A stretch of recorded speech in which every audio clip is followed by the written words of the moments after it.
안녕하십니까? 안녕하세요. 오늘은 38년 된 병자에 대해서 한번 알아보고자 합니다.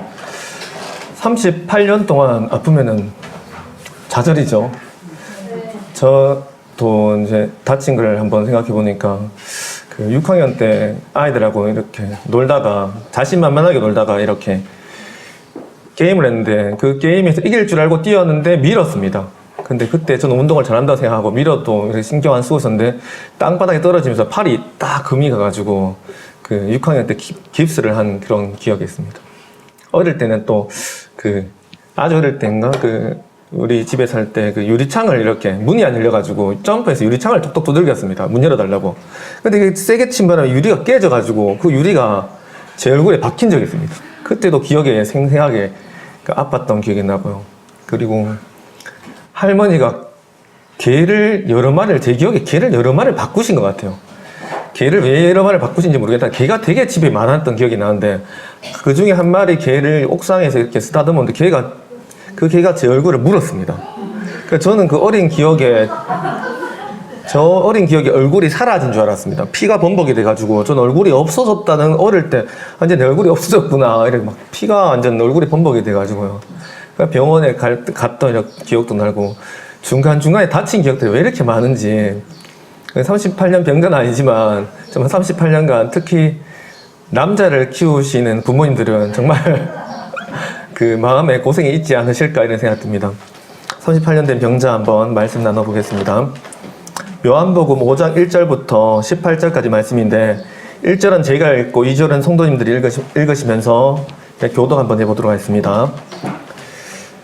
요한복음 5장 1절에서 18절입니다. 5장 1절입니다. 그 후에 유대인의 명절이 되어 예수께서 예루살렘에 올라가시니라.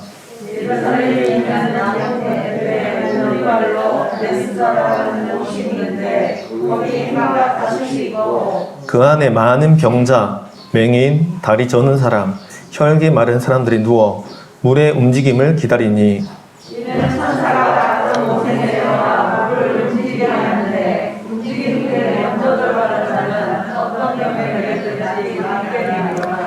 거기 38해 된 병자가 있더라.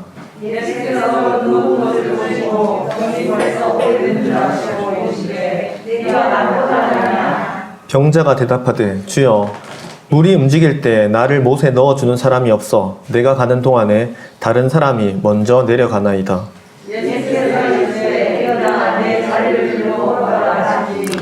그 사람이 곧 나아서 자리를 들고 걸어가니라. 이날은 안식일이니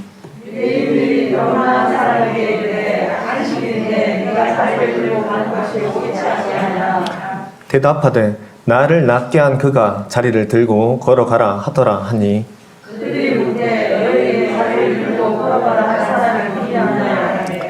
고침을 받은 사람은 그가 누구인지 알지 못하니 이는 거기 사람이 많음으로 예수께서 이미 피하셨음이라.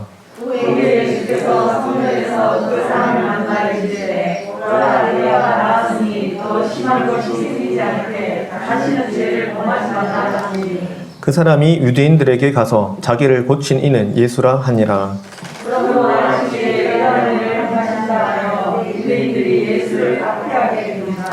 예수께서 그들에게 이르시되 내 아버지께서 이제까지 일하시니 나도 일한다 하시매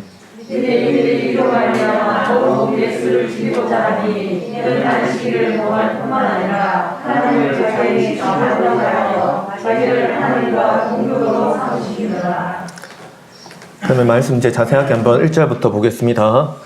그 후에 유대인의 명절이 되어 예수께서 예루살렘에 올라가시니라.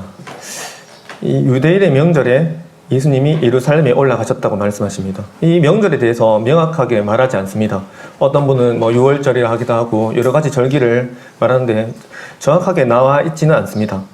대충 추측은 또한 할 수 있는데 그 앞에 5장 바로 앞에 4장에 너희는 넉 달이 되어야 추수할 때가 이르겠다 하지 아니하였느냐. 이 추수하기 넉 달 전인 걸 그 사마리아 여인을 만난 걸 알 수 있고요. 바로 그 다음 6장에 보면 6월절이 가까웠다. 그럼 그 사이에 있는 명절일 가능성이 있습니다. 그래서 보면 이 보리 추수와 밀 추수가 4, 5월에 있습니다. 그래서 4개월 전이면 한 12월, 1월 사이에 그 사마리아 여인을 만나는 것 같고요. 그리고 6월절이 4월에 있으니까 이 사이에 있는 절기가 딱 하나 있는데 부림절이라고 있습니다. 이 부림절이 그 에스더가 하만에게서 고해낸 그 절기입니다. 그래서 이스라엘 사람들이 살아난 그 절기인데 그걸 수도 있다 추측만 하는 거지 이 절기가 확실치는 않습니다. 하여튼 유대인의 명절에 예수님이 예루살렘에 올라가셨습니다. 유대인 명절이면 그 이스라엘 남자 성인들, 이스라엘 많은 사람들이 예루살렘의 성전에 모이는 시기입니다. 그 이스라엘 사람들은 성전을 되게 사모하죠. 지금 팔레스타인하고 혹시 이런 유혈적인 이런 전투 뉴스를 보셨나요? 그들은 너무 그 땅을 갖고 싶어 할 것 같아요. 제가라도 그럴 것 같아요. 그 성경책에 보면 얼마나 유대인들은 자기 땅을 소중히 여기고 이 가나안 땅 그리고 특히 소중히 여긴 게 무엇입니까? 성전인데 그 성전 땅을 얼마나 얻고 싶을까요? 그냥 뭐 세상에 전쟁이 나더라도 그 땅을 얻고 싶지 않을까 이런 생각이 들어서 그 현재 이스라엘 땅은 그 절기의 완전 천국이라 해야 될까요? 거기가 온 곳의 성지입니다. 지금 이스라엘의 성지인 건 당연하고요. 기독교의 성지가 되고요. 천주교의 성지가 되고요. 그리고 이슬람의 3대 성지가 거기이기 때문에 각 날마다 거기에 많은 사람들이 그 성지로 몰려듭니다. 이 유대인의 명절에 예수님이 예루살렘에 올라가셨다. 이 장면에서 우리는 뭘 알 수 있냐면 여기에 사람이 가득하다는 걸 추측할 수 있죠. 이 명절에 이제 사람들이 모이기 때문에 얼마나 많은 사람들이 예루살렘에 올라갔을까요? 그 예루살렘에 있는 양문 곁에 베데스다라는 못이 있는데 거기에 행각 5개가 있다고 적혀 있습니다. 그래서 이제 예수님이 양문 곁에 베데스다에 갔는 것을 이렇게 알 수 있습니다. 이 양문이 여기에 있는데요. 요 위에 베데스다 못이 있습니다. 여기 행각 5개가 이렇게 있는 것을 이렇게 볼 수 있습니다. 이 베데스다라는 못의 이름을 이렇게 알려주셨어요.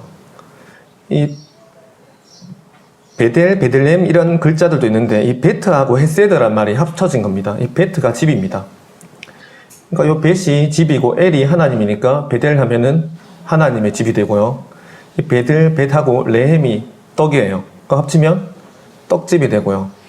여기 베트는 집이잖아요. 이제 베데스다의 뒤에 헤세드가 뭔지를 알아야 됩니다. 이 연못의 이름은 헤세드는 자비, 긍휼 이런 뜻입니다. 그럼 합치면 무슨 집이죠? 자비의 집이 됩니다. 그럼 베데스다는 자비의 집인데 이름이 너무 좋습니다. 이 자비의 집. 예수님이 이런 말도 하셨죠. 나는 양의 문이라. 이 양문도 있고요. 주님은 은혜와 진리가 충만하신 또 자비로우신 분이십니다. 여기 완전 주님의 모습들을 남긴 이름들이 막 이렇게 있습니다. 이 양문은 양들이 제사 지내는 양들이 이렇게 들어가는 문들입니다. 어문도 있고요.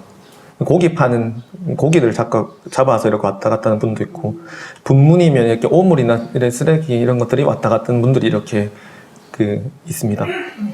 이 예수님은 어린 양이시죠. 그래서 어린 양으로 이렇게 우리를 위해서 이렇게 산제사가 되셔서 우리를 이렇게 죄를 용서하신 그 역사가 있는 이 베데스다, 이 문들을 볼 때 참 좋은 곳이라 생각이 됩니다. 자, 그러면 이 자비로운 집 베데스다는 어떤 모습일지 한번 보겠습니다. 이제 베데스다로 들어갑니다. 3절입니다. 자, 자비의 집에 들어가니까 어떤 일이 벌어지느냐? 많은 병자가 있습니다. 맹인, 다리 저는 사람, 혈기 많은 사람들이 이렇게 누워서 뭘 구하고 있습니까? 자비를 구하고 있습니다. 어떤 자비를 구하냐면 물의 움직임을 기다리는데 이 물이 천사가 가끔 못에 내려와서 움직이게 하는데 먼저 들어가는 자가 어떤 병이 걸렸는지 낫게 됩니다. 이 갈로로 된 것을 보게 될 때 어떤 성경에 그 원본에는 있고 어떤 데는 없는 구절입니다. 여기가 이스라엘의 약간 전설이라 할까요? 먼저 들어가면 이렇게 낫게 되는 간헐천이라는 말도 있습니다. 물이 한 번씩 이렇게 용솟을 치는 이런 연못인데 이스라엘 사람들은 여기가 이 성전 부근인데 이렇게 치니까 천사들이 하는 거다. 먼저 들어가면 낫지 않겠냐 이렇게 해서 이런 이야기가 있는 곳입니다. 자, 여기를 한번 상상해 보겠습니다. 맹인, 다리 저는 사람, 혈기 마른 사람들, 많은 병자가 이렇게 누워 있습니다. 이 사람들 기다리고 있죠. 연못이 이제 흔들리기를 기다리고 있습니다. 이제 흔들리기를 기다릴 동안 어떻게 할까요? 이런저런 얘기를 할 것 같아요. 당신은 어떻게 오셨나요? 저는 어디서 왔는데 다리가 너무 불편해서 왔다. 어떤 사람들은 누워있어서 난 꼼짝도 못한다. 당신은 몇 년 됐냐?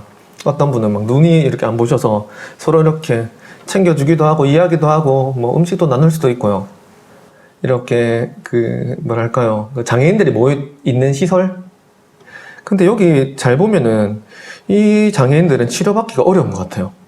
현대의학으로 맹인이 눈을 뜰 수가 있습니까? 다리가 불구화된 분들이 다리가 멀쩡하게 될 가능성은 높지는 않죠. 누워있는 사람들이, 불치병 사람들이 이렇게 많이 모여있고, 이 사람들이 도저히 의학으로 안 되니까 이제 기댈 곳을 찾다가 이제 여기를 찾게 된 겁니다. 천사가 내려와서 물을 흔들리게 하면 나을 수 있다는 소리를 듣고 이제 모여서 마지막 희망을 붙잡고 여기 모여있는 분들입니다. 서로가 어쩌면 의지할 수도 있고 서로 이야기를 나눌 것 같아요. 자, 이제 천사가 가끔 못에 내려와 물을 흔듭니다. 간헐천인지 물이 솟아요. 어떤 장면이 펼쳐질까요? 어떻게 들어가야 되죠? 먼저 들어가야 돼요. 그러면 이제 그때부터는 친구가 친구입니까? 이제는 친구가 아닙니다. 어떻게든 뭐 발로 차든 밀든 어쨌든 먼저 들어가야 돼요. 먼저 여기에 들어가야지 이제 낫게 되기 때문에 이분들이 이제 물만 흔들리기만 하면 이제 친구가 아니라 먼저 뛰어 들어가야 하는 아주 이제 아수라장이 됩니다. 자, 맹인은 어떻게 들어갈까요?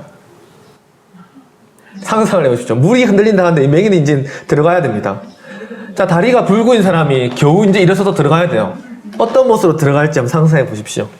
혈기마다 누워있는 사람이 이제 기어서 막 들어가고 맹인들 막 이제 흔들렸다는 소리 들어가고 저 아무리 상상해봐도 이게 누가 들어갈 것 같냐면 제일 건강한 사람이 들어갈 것 같아요.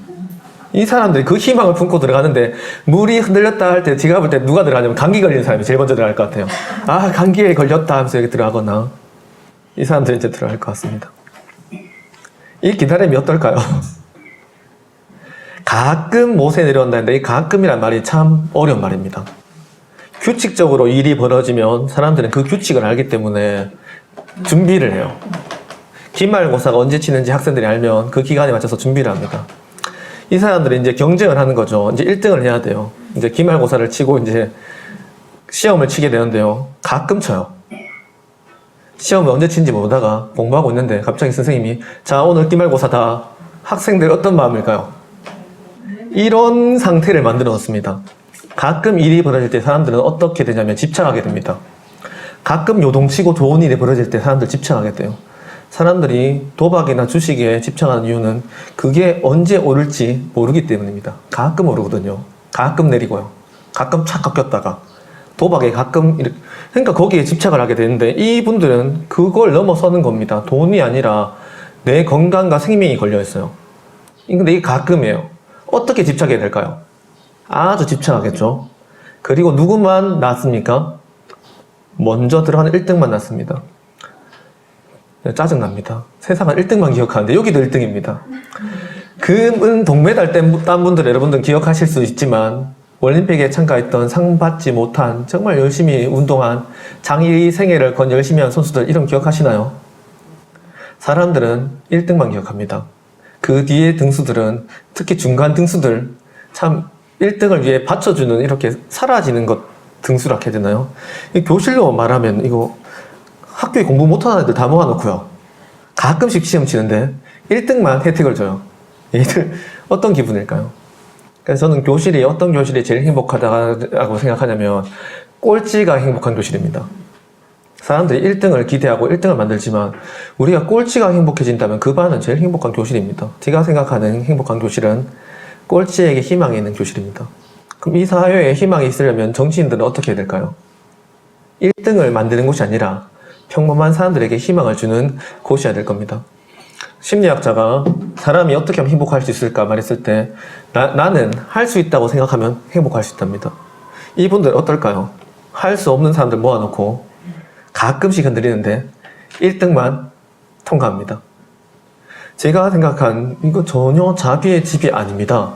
여기는 정말 사람들이 어떻게 하면 여기를 빠져나갈 수 있지, 어떻게 하면 저기를 들어갈 수 있지 않은 참 우리 현재 사회를 보는 것 같아요. 가끔씩 터지는데 1등을 말하고 있고, 사람들이 전부 다 그 많은 사람들이 그 꿈을 이루지 못해서 여기 모여가지고 언제 이런 일이 벌어질까에 모여 있습니다. 거기에 예수님이 누구를 찾아가냐면 38해가 된 병자를 찾아가십니다. 그 아이들이 며칠 전에 그 공부를 하기 싫은 표정으로 앉아 있었어요.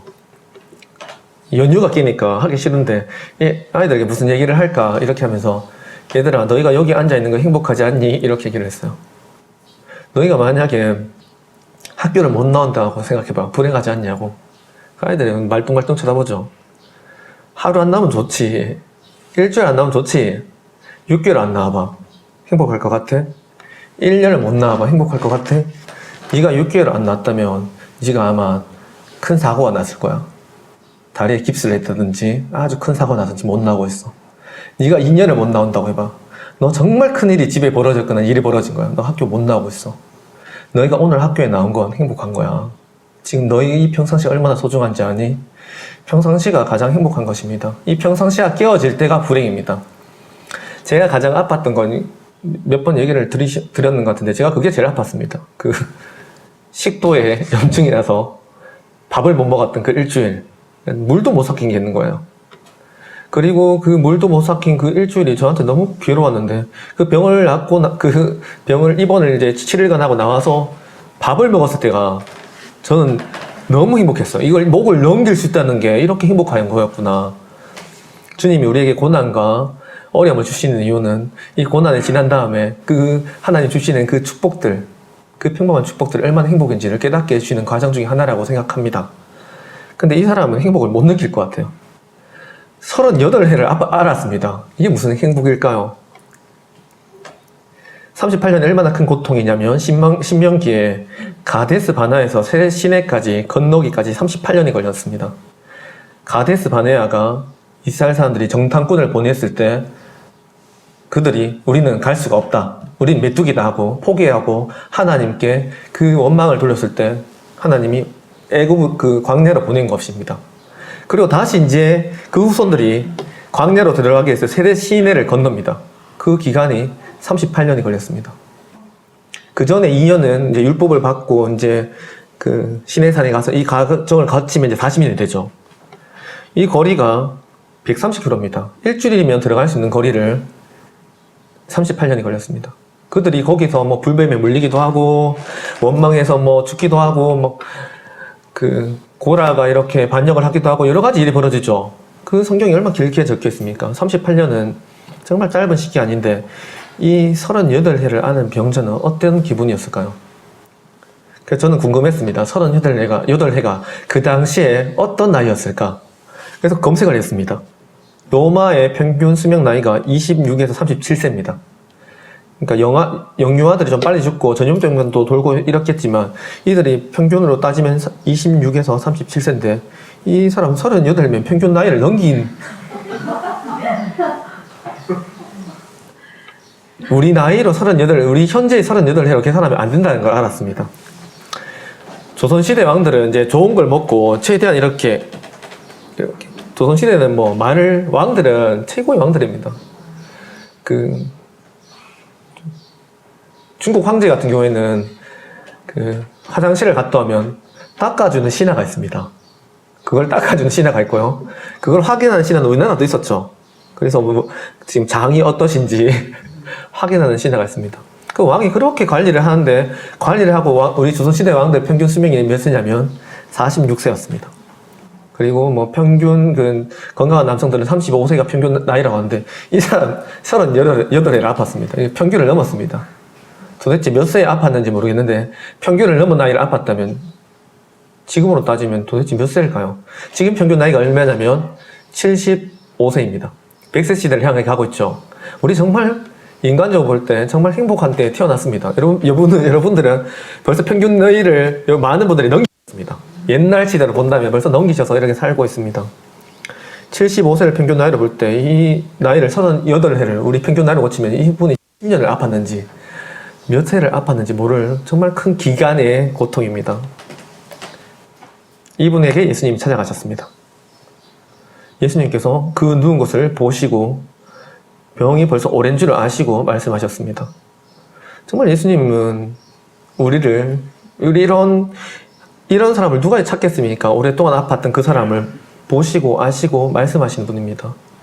우리의 고통, 우리의 은밀한 고난과 어려움을 그분은 보시고 아시고 말씀하시는 분인데, 우리가 말하기 전에 그분은 우리를 보시고 우리를 아시고 계십니다. 그리고 우리에게 말씀하십니다. 네가 낫고자 하느냐? 당연하죠. 낫고 싶죠. 보통 이럴 때 그 성경에 많은 예수님 만난 사람들 뭐라고 하죠?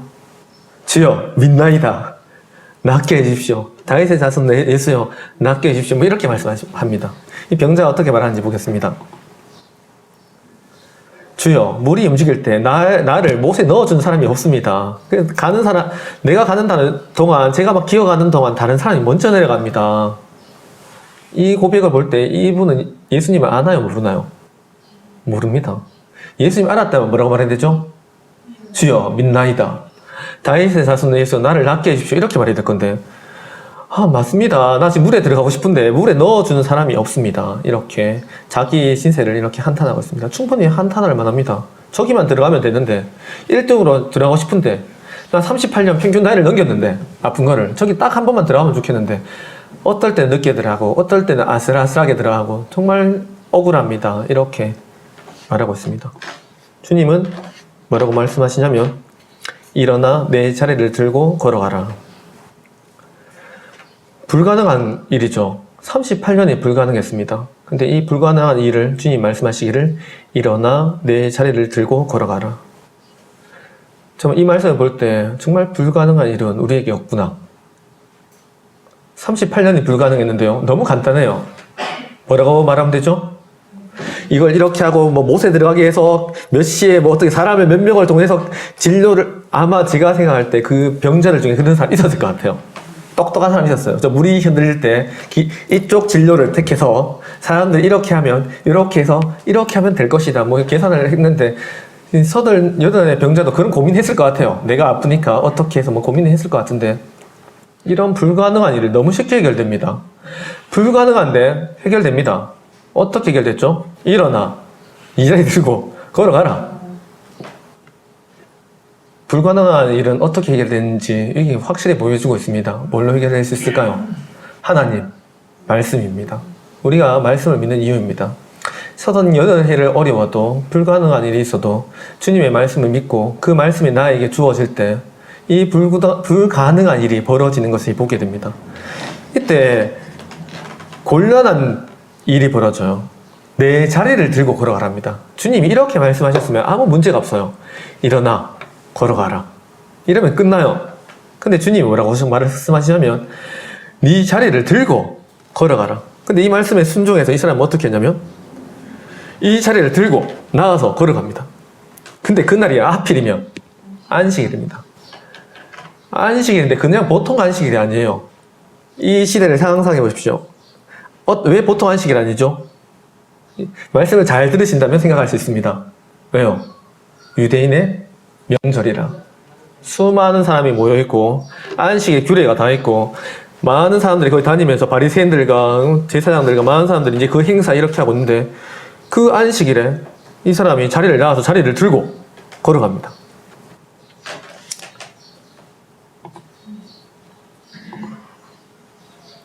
바로 나옵니다. 유대인들이 병 나은 사람이 이르되 안식일인데 네가 자리를 들고 가는 것이 옳지 아니하니라. 너 지금 뭐 하고 있느냐? 안식일인데 어떻게 자리를 들고 가느냐? 출애굽기에 쓰여 있는데요. 여호와께 엄숙한 안식일이라. 누구든지 이날에 일하는 자는 죽일지니. 보도하면 안 되냐면요. 너희의 모든 초소에 불도 피우지 말지니라. 요리하지 말라 이 뜻입니다. 근데 이 구절로 유대인들은 자기들의 전통 규칙을 많이 만들었습니다. 어떻게 하면 이게 맞고 어떻게 하면 아닌가요? 이렇게 했을 때 유대인의 전통으로 규칙을 만들었어요. 안식이라는 여러 가지 규칙을 만들었습니다. 이 자리를 들고 가면 될까요? 안 될까요? 규칙에 의하면요. 전통 규칙에 의하면 자리를 들고 가면 안 됩니다. 잘못하면 뭐 할 수 있죠? 죽일지니. 그래서 유대인들이 병 나은 사람에게 안식인데 네가 왜 자리를 들고 가느냐 이제 말하면서 이제 이게 들고 가는 옳지 않다는 말은 그냥 단순히 너 틀렸어 이 정도 말이 아닙니다. 어떤 말일까요? 엄숙한 말입니다. 너 죽을래? 이 뜻도 비슷하게 갈 수가 있습니다. 도저히 이 안식일에 지금 이 수많은 사람이 보는데 너 지금 뭐 하고 있는 거냐? 이렇게 말씀하시고 있죠. 왜 주님이 자리를 들고 가라 하셨을까요? 수많은 사람들이 있는데요. 하필이면 자리를 그냥 일어나 걸어라 하면은 이제 이렇게 하시면 될 건데 들고 가라고 하는데 이 안식일에 한문으로 보면 안식일입니다. 안이 편안한 알자고 식이요. 무슨 식이냐면 호흡할 식입니다. 그러면 안식이 뭐냐? 편안하게 호흡한다는 뜻입니다. 편안하게 호흡하는 게 정말 좋은 것 같아요. 요새 시대는 너무 일이 바쁘고요. 저도 일이 많아서 일이 바쁘면 편안하게 호흡할 시간이 없어요. 학교 아이들 가르치고 뭐 일 처리하고 뭐 하면 뭐 하고 이렇게 하다 보면 그 다음날 또 사람들 계획을 하게 되고 근데 주님이 안식은 뭐라고 말하고 있냐면 일에 치이지 않고 마음이 분주하지 않고 편안하게 호흡하는 겁니다. 숨을 쉬는 겁니다. 주님과 함께 주님을 생각하면서 편안하게 호흡하고 쉼을 갖는 것을 이렇게 안식이라고 하는데 주님이 이 안식이라 자리를 들고 가라고 한 이유는 안식일을 알려주시기 위해서였습니다. 그 율법에 매여있는 유대인들에게 자유를 주시기 위해서 그 대표적인 것 중에 하나인 안식일의 의미를 알려주시기 위해서 유대인들에게 알려주고 있는 것입니다. 사람이 안식일을 위해서 있는 게 아니다. 사람이 율법을 위해서 있는 게 아니다. 사람이 법을 지키기 위해서 하는 게 아니다. 안식일이 사람을 위해 있고 율법이 사람을 위해 있다. 그리고 이 인자는 주님은 안식일의 또 주인이다. 그렇다면 안식일이 어떤 날입니까? 법을 지키는 날이 아니라 사람을 위한 날입니다. 그리고 거기에 주인이 누구죠? 법이 아니에요. 율법이 아니라 율법의 규칙들이 아니라 누구죠? 주님이십니다. 그거를 알려주시고 있습니다. 안식일은 법이 아니었습니다. 출애굽기에 너희는 안식하라 하면서 주님이 규칙을 주셨을 때 그게 법이었을까요? 출애굽기입니다. 출애굽기가 뭐죠? 노예에서 해방된 사람들이 그 사람들이 뭘 갖고 싶었을까요? 안식입니다. 그들은 안식이 없었어요. 노예니까요. 노예는 일을 하는 대로 할당한 대로 일을 해야 되고 쉼 없이 그 노예를 부리는 사람들 눈치를 보며 살아가야 되는데 주님이 그들에게 자유를 주시기 위해서 뭘 주셨느냐? 안식을 주셨어요. 더 이상 일주일에 하루는 일하지 않아도 된다. 너희는 더 이상 노예가 아니야. 이 뜻입니다. 근데 이 사람을 위해서 만든 안식을 종교는 어떻게 하느냐? 규칙을 만듭니다. 그 규칙을 만들어서 사람들을 얽매이고 너는 이 규칙에 틀렸어. 이렇게 말하면서 규칙을 잘 지키는 사람들은 그 1등이 되죠. 1등에 순위에 올라가고 규칙을 못 지키는 사람들은 나는 저런 세리와 창녀와 같지 않다. 아유 참 미천하고 더러운 것들. 이런 순위를 세우는 하나님은 모두에게 주는 안식들을 깨는 것들입니다. 결국 이 안식일에는 뭘 해야 될까요? 사람들이 쉬어야 합니다. 몸과 마음이 쉬어야 되고 거기에 주인은 누구죠? 주님이십니다. 그럼 누구와 함께요? 주님을 섬기며 주님을 예배하며 거기서 쉼과 안식을 얻는 것이 안식일인데 지금은 규칙으로 너희는 죽냐 사냐 이런 규칙들을 만들고 있는 것입니다. 그래서 주님 또 말씀하시죠. 인자는 안식일의 주인이다. 나는 자비를 원하고 사람들을 사랑하고 그들에게 베풀어 주는 걸 원하지 규칙과 제사와 이런 걸 원하지 않는다. 너희가 그 뜻을 알았으면 정죄하지 않았을 것이다. 주님은 우리에게 율법의 가장 큰 의미를 알려주시기 위해서 자리를 들고 가라고 하셨습니다.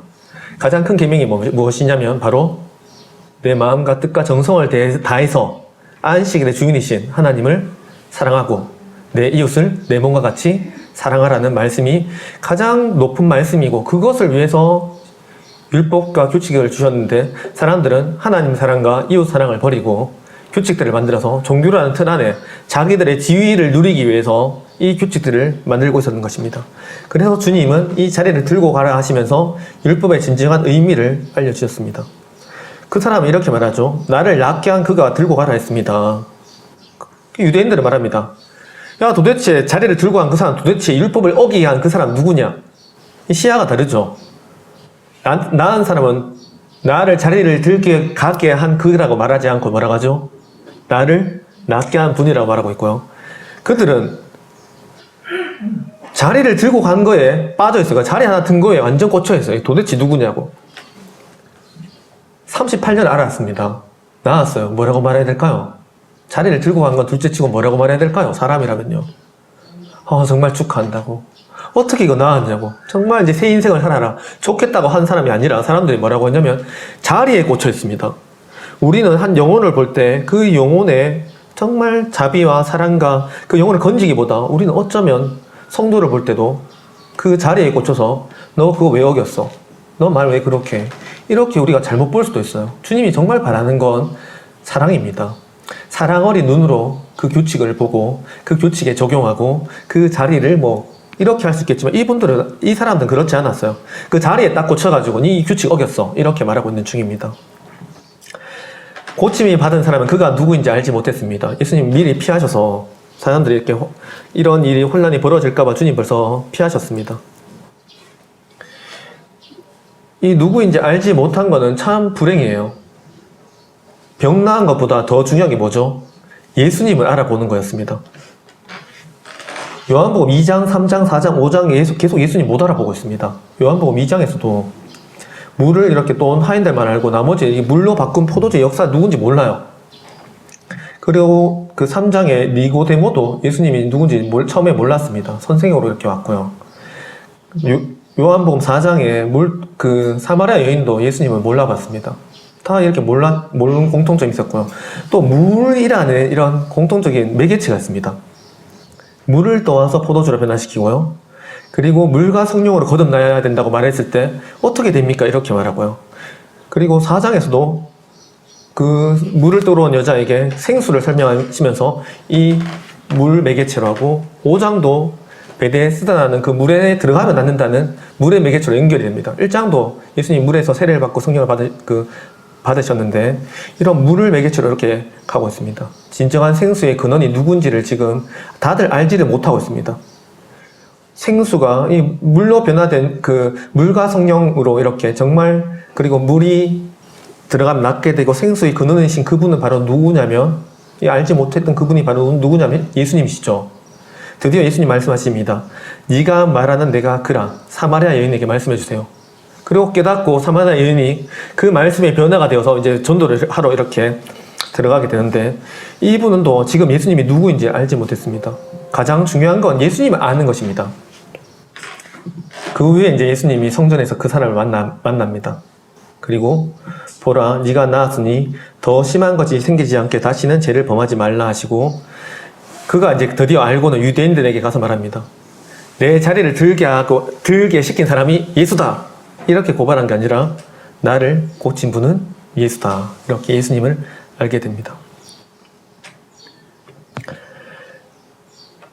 여기 보면은 그 보라 네가 나았으니 다시는 죄를 범하지 말라 이렇게 말씀하시는데 저는 이 말씀이 고민이 되었습니다. 여기까지는 좋았어요. 예수님을 만나면 정말 예수님을 아는 것이 가장 큰 축복이다.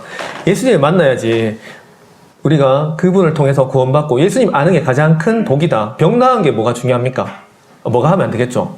정말 중요하지만 병이 낫고 이 사람이 예수님 몰랐다면 지옥에 갔을 겁니다. 병을 가졌지만 예수님을 알았기 때문에 이 사람은 천국에 갈 수 있기 때문에 중요한 것은 병이 치료되었냐 아니냐보다 훨씬 중요한 건 예수님을 아나 모르냐였습니다. 여기까지는 저는 참 정말 좋다. 예수님 알았구나 이 사람 이렇게 했는데 다시는 죄를 범하지 말라 할 때 짐이 되었습니다. 어떻게 다시는 죄를 범치 않을 수 있지? 주님이 이렇게 말씀하실 때도 있었어요. 네 병이 다 나았다. 평안히 가라. 네 죄가 용서를 받았느니라. 훨씬 부드럽지 않습니까? 네 죄가 용서받았다. 이제 평안히 가라. 이렇게 하시면 될 건데 이제 네가 나았으니 더 심하신 것이 생기지 않게 다시는 죄를 범하지 말라 하면 이 사람 이제 죄를 안 범하고 달달달 살아날 것 같은 생각이 드는 거예요. 그 자비의 집의 주인이신 주님께서 이 말씀하신 거예요. 그리고 기억난 것이 요한복음 8장입니다. 가늠한 현장에서 가늠하다 걸린 여자에게 모두가 돌을 던지려고 할 때 주님이 뭐라고 말씀하셨냐면 너를 고발하는 정죄한 그들이 어디 있느냐. 그때 여자가 처음으로 대답해요. 말 한마디도 못하고 있다가 이제 이때 한마디도 말한 게 주여 없나이다. 살아난 거죠. 그때 주님이 뭐라고 말씀하시냐면 나도 너를 정죄하지 아니하노니 그래 나도 너를 죄 있다고 하지 않는다. 주님 모든 죄를 십자가에 우리 인류의 모든 죄를 십자가에서 용서하신 그분입니다. 어떤 죄를 용서 못할까요? 맞죠? 라고 말씀하시죠. 다시는 죄를 범하지 말라. 죄를 안 범하고 어떻게 살지? 제가 이 말씀을 들었을 때 내가 이 말을 어떻게 지킬까? 고민이 됐습니다. 다시는 죄를 범하지 말라고 한 이유는 제가 이 말씀을 고민하고 느낀 바로는 부모님과 선생님이었습니다. 아이가 뭐 수업 시간에 장난을 치거나 소소한 싸움을 하거나 이렇게 하면 제가 어떻게 할까요? 너 왜 그랬어? 다음부터 그러면 안 돼?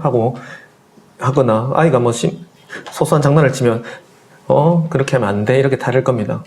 하지만 아이가 큰 죄를 지었어요. 왕따를 시켰는데 아이가 자살할 뻔하고 그 아이가 심하게 정말 너무 끔찍하게 죄를 짓거나 또 아이가 정말 해서는 안 되는 큰 죄를 지었어요. 부모님 선생님 어떻게 혼낼까요? 다 이럴까요? 너 다시는 그러지 마. 너 그러면 정말로 가만 안 둘 거야. 너가 다시는 이러면 이제 뭐 심한 집은 뭐 호적을 파겠다 할 수도 있겠죠. 막 이 말씀이라고 느꼈습니다. 다시는 죄를 범치 말라. 절대 이 일은 하면 안 돼. 맞아요. 현장에 가늠한 여인이 다시 이 죄를 범하면 어떻게 될까요? 돌을 맞아 죽습니다. 다시는 이 죄를 범하면 안 됩니다. 보라, 네가 낳았으니 더 심한 것이 생기지 않게 다시는 죄를 범하지 말라. 어떤 죄인지 모르겠지만 이게 심의 중죄입니다. 고범죄예요. 더 심한 것이 생기지 않도록 다시는 이 범죄를 짓지 말아라. 주님이 엄히 경고하고 이 사람에게 지옥을 보내서 가기 위해서 형벌을 내기 위해서 이 말씀을 하신 게 아니라 선생님, 부모님의 마음으로 너 다시는 이렇게 하면 큰일 나. 다시는 안 돼. 이런 말씀으로 이렇게 하신 것을 보게 됩니다. 죄는 무서운 겁니다. 이 죄의 결과는 주님께서 아시고 특히 고범죄는 우리의 삶을 흐트러뜨릴 수가 있습니다. 주님은 다시는 죄를 범치 말라고 사랑의 음성으로 하시는 것입니다. 그리고 요한 1서에도 이렇게 말합니다. 나의 자녀들아, 내가 이것을 너에게 쓰면 너희로 죄를 범하지 않게 하려 함이라. 이 요한 1서 쓴 이유가 뭡니까? 죄를 범하지 말라는 겁니다. 그럼 죄를 안 범해야 되죠. 근데 죄를 안 범하고 살 수 있습니까? 그래서 그 뒤에 뭐라고 적혀있냐면 만일 누가 죄를 범하여도 아버지 앞에서 우리에게 대언자가 있으니 곧 이루어진 예수 그리스도시니라. 죄를 범하지 말아야 됩니다. 그 죄는 우리에게 죄의 종으로 끌고 가고 거기에 끔찍한 결과를 주게 됩니다. 하지만 그 죄를 모두 용서하시고 회개하면 받아주시는 분이 있습니다. 그분이 누구냐면 바로 예수님이십니다. 우리가 다시는 죄를 범치 않고 죄를 짓지 말아야 될 이유는 우리가 전에는 죄의 종이었지만 이제는 의의 종이기 때문입니다. 믿음으로 마음으로 순종하여 죄로부터 해방되었기 때문에 이제는 주님을 위하여서 살아가야 한다. 바로 이 말씀입니다.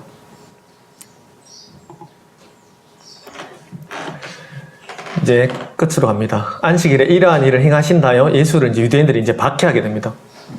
이러한 일이 뭐였죠? 어떤 일이었죠? 병자를 고치고 자리를 들게 가게 한 일입니다. 좋은 일입니까? 나쁜 일입니까? 좋은 일입니다. 그런데 이러한 병자를 고치는데 안식일에 일한다고 병자를 고친다고 유대인들이 박해를 하고 예수님은 그래서 이렇게 말씀하세요. 내 아버지께서 이제까지 일하시니 나도 일한다. 하나님이 치유하시고 하나님이 용서하시고 하나님이 역사하시니까 나도 병자들 치료하고 역사하겠다. 이렇게 말하니까 유대인들은 뭐라고 말하죠?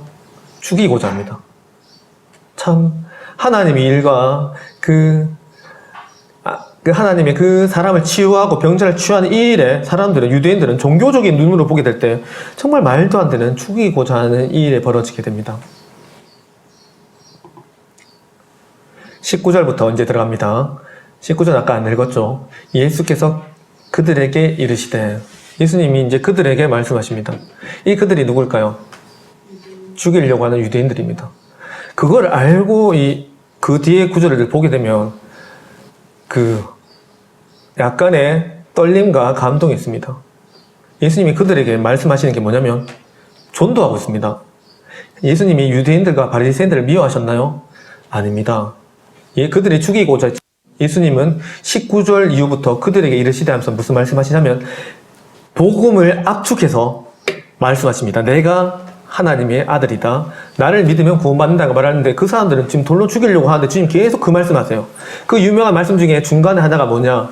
내가 진실로 진실로 너희에게 이르노니 내 말을 듣고 또 나 보내신 이를 믿는 자는 영생을 얻었고 심판에 이르지 아니하나니 사망에서 생명으로 옮겼느니라.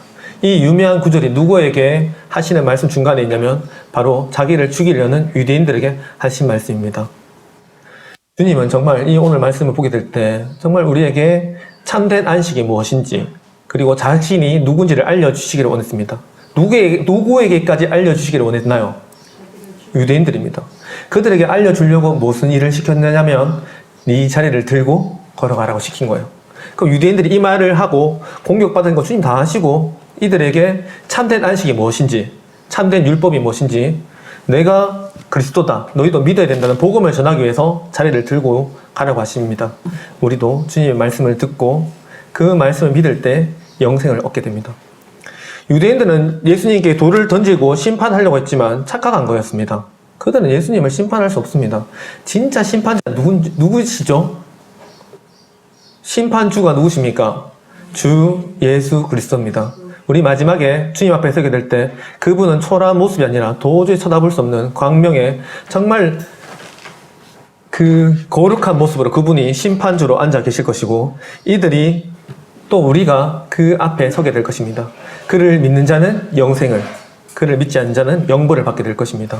주님은 우리에게 사망에서 생명으로 옮기는 그 생명의 주로서 이렇게 오셨습니다. 오늘 말씀 통해서 그 베데스다 자비의 집 주인은 바로 예수님이셨고 그 양의 문을 통해서 통과하셔서 우리의 십자가의 제사가 그 제물로 우리를 용서해 주신 그분께서 이 유대인까지도 사랑하셔서 복음을 전한 것을 보게 될 때 우리도 그 하나님을 사랑하고 우리를 미워하고 핍박하는 자가 있다면 그분들까지 사랑하는 것이 주님의 뜻을 이루는 것이 아닌가 생각됩니다. 이상으로 말씀 모두 마치도록 하겠습니다. 감사합니다.